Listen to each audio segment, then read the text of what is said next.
تو سب سے پہلے تو میں مبارکباد دینا چاہوں گی تمام نیو یارکرز کو کہ جن کے لیے ایک مسلمان میئر الیکٹ ہوئے ہیں نیو یارک سٹی میں، زہران ممدانی، اور یہ بہت بڑی شفٹ ہے امریکن پالیٹکس میں، اور یہ نہ صرف نیو یارکرز کے لیے ایک خوشخبری ہے بلکہ تمام عالم کے، جو کہ اپنے لوگوں کے لیے رحم دلی رکھتا ہے۔ حالانکہ ہم نیو یارک میں نہیں رہتے، مگر ہم اس نیوز سے اتنے خوش ہیں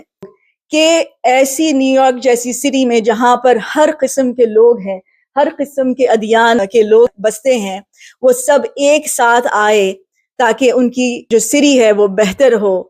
خاص طور پر میں وہاں کے نیو یارک سٹی کے جیوز سے امپریسڈ ہوں، وہاں کے ریابائی سے، کہ جو زہران ممدانی کے سپورٹ میں آئے ہیں، اور وہ زہران ممدانی جو کہ اپنے مسلمان ہونے کے لیے شرم نہیں کھاتے۔ اور یہ سب دیکھنے کے بعد ہم کو یہ احساس ہوتا ہے کہ انسانیت ابھی بھی موجود ہے، کہ لوگوں میں اتنی طاقت ہے کہ وہ اس ساری نفرتوں کے اوپر آ سکتے ہیں۔ اور ہم کو بھی ایک ٹینڈنسی ہے کہ ہم جیوز کو، یہودیوں کو زائنزم سے کنیکٹ کرتے ہیں، مگر یہ ہمارا جو شک و شبہ تھا اس کو نیو یارک کے جیوز نے ختم کر دیا۔ تمام ادیان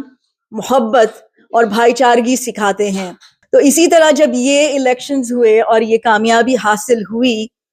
تو سب سے پہلے مجھے جو خیال آیا وہ یہ تھا کہ اب اسلام کو اور مسلمانوں کو لوگ ایک بہتر روشنی میں دیکھیں گے۔ ہر جگہ ہم دیکھتے ہیں جو پولیٹیکل کیمپینز ہوتے ہیں وہاں پر اسلام کے خلاف، مسلمانوں کے خلاف ذہنوں میں بٹھایا جاتا ہے، جو کہ بڑھتا ہی جا رہا تھا۔ مگر اس نیو یارک سٹی کے الیکشنز کی وجہ سے یہ چیز بہت کم ہو جائے گی، اگر ختم نہیں ہو سکی تو ایٹ لیسٹ۔ اللہ تبارک و تعالیٰ سے ہم دعا کرتے ہیں کہ زہران ممدانی کو اللہ تعالیٰ اپنے حفظ و امان میں رکھے، اور